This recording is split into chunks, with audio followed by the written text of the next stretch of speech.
Assalamualaikum warahmatullahi wabarakatuh. Anak-anakku, bertemu lagi dengan Bu Sela di mata pelajaran Bahasa Indonesia.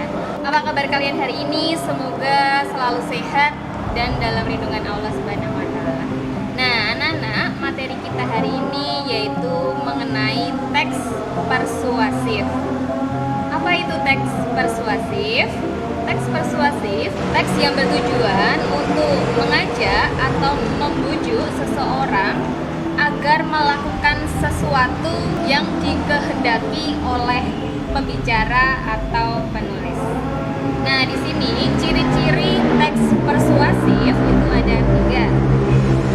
Yang pertama, menggunakan kata-kata ajakan seperti ayo, mari, hendaknya, harus, lakukanlah, dan masih banyak lagi.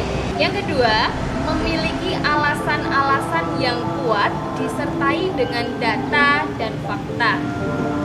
Yang ketiga, berusaha meyakinkan pembaca untuk melakukan atau mempercayai yang ditulis. Mari kita baca contoh teks persuasi berikut ini. Ayo hidup sehat. Dewasa ini banyak sekali penyakit baru yang bermunculan. Hal ini dikarenakan berkurangnya sistem imun di dalam tubuh kita. Jika sistem imun di dalam tubuh melemah, maka tubuh mudah sekali terkena penyakit. Selain itu, makanan-makanan yang kita konsumsi tidak lagi mengandung vitamin dan mineral yang baik. Bahkan saat ini telah banyak penjual makanan-makanan yang tidak sehat. Terlebih lagi, dengan padatnya aktivitas membuat kita tidak memiliki waktu untuk berolahraga. Padahal olahraga sangatlah baik untuk kesehatan kita. Akibatnya, tubuh menjadi lemah sehingga mudah terjangkit virus-virus yang ada di sekitar kita. Oleh karena itu, marilah kita menerapkan pola hidup sehat agar kita tidak mudah sakit dengan cara mengkonsumsi makanan yang sehat dan berolahraga yang rutin. Nah, dari contoh teks ini, kalimat mana yang menunjukkan bahwa teks ini merupakan teks persuasi? Kalimat terakhir ya, dari kata marilah sampai titik. Karena kata marilah ini merupakan kata yang menandai bahwa kata tersebut merupakan sebuah teks persuasi karena mengajak pembaca untuk melakukan sesuatu. Nah, itu ya. Mudah bukan? Ya, kita akan belajar mengenai langkah-langkah menyimpulkan teks persuasif. Simpulan itu sendiri yaitu pendapat akhir setelah kita membaca sebuah teks. Langkah-langkah dalam menyimpulkan ini ada 3. Yang pertama, membaca dan memahami teks secara keseluruhan.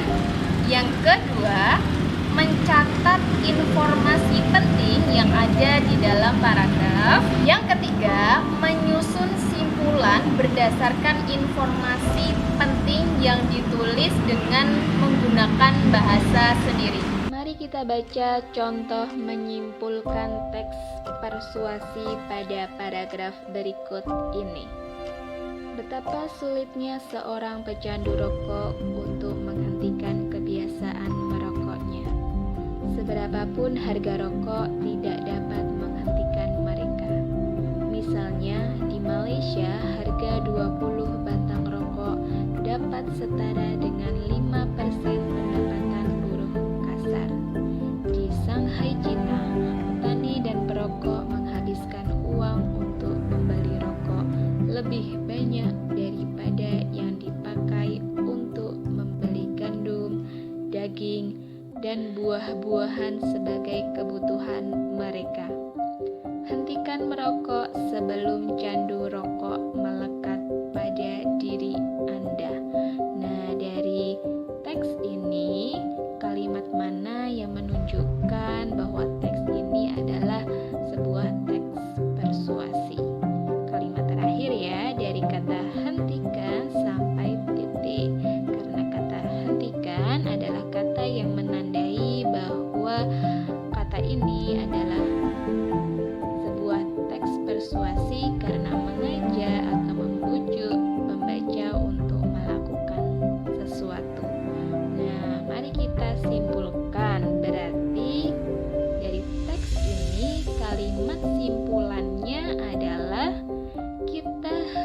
menghentikan kebiasaan merokok agar tidak menjadi kecanduan. Nah, ini adalah inti dari paragraf ini. Begitu ya, mudah bukan?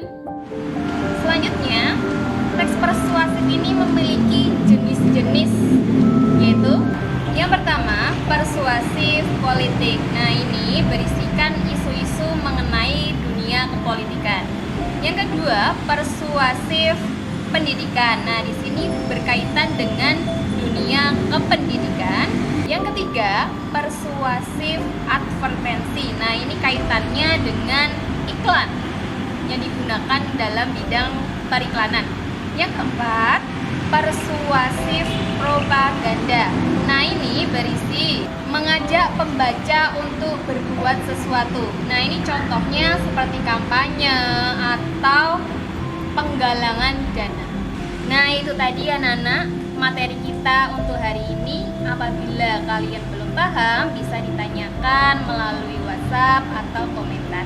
Jangan lupa untuk selalu mematuhi protokol kesehatan. Saya akhiri. Wassalamualaikum warahmatullahi wabarakatuh.